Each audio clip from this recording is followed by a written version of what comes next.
Jeshi la polisi mkoa wa Pwani limeiona picha mjengeo yenye kichwa cha habari, afande aliyetoa kero yake mbele ya Dr. Mwigulu adaiwa kutekwa, inayosambazwa kwenye mitandao ya kijamii ikionyesha watangazaji wa redio ya Kiela FM wakieleza jamii kuwa mkaguzi msaidizi wa polisi Nasoro Mana ametoweka na kwamba taarifa hiyo imetolewa na familia yake. Taarifa hiyo inayodaiwa na kuendelea kusambazwa kwenye mitandao ya kijamii haina uthibitisho wa taarifa sahihi kutoka Jeshi la Polisi.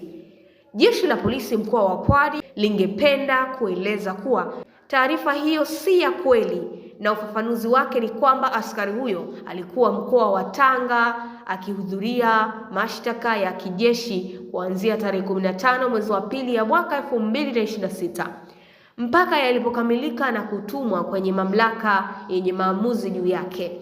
Aidha, familia ya mkaguzi huyo wanafahamu suala hilo, kwani mkewe aitwaye Hawa Msuya alifika mkoani Tanga na kuonana na mumewe tarehe 8 mwezi wa 4 ya mwaka 2026.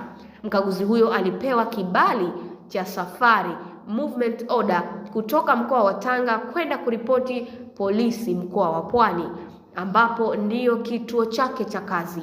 Tarehe 10 mwezi wa 4 2026 majira ya saa 4 asubuhi, mkaguzi huyo ameripoti ofisi ya kamanda wa polisi mkoa wa Pwani na kuelekezwa kurejea polisi wilaya ya Chalinze kuendelea na majukumu yake ya kazi.